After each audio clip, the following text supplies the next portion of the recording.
멀리 주어 mình bế tóc vó đi tranh đồng đồng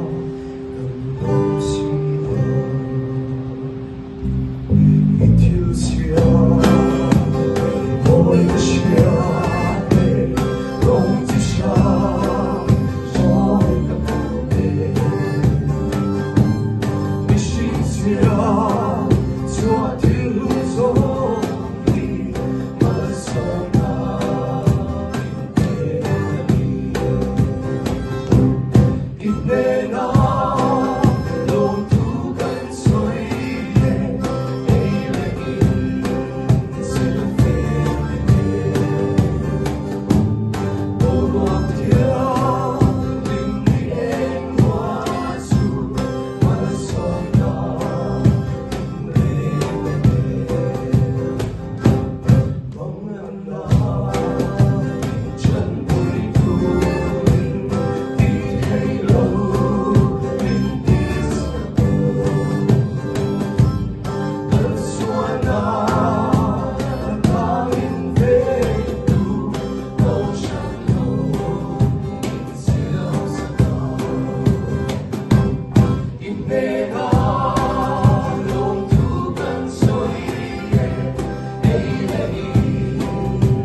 Bây xây nào lo mong vang lên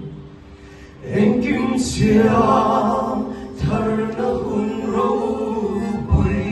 thêm thoại dễ gần mát lên ít bề na lòng thu cần xoay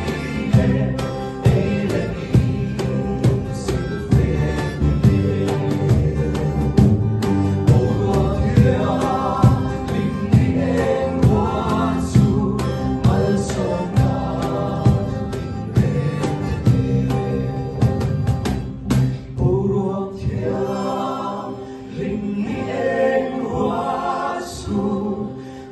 so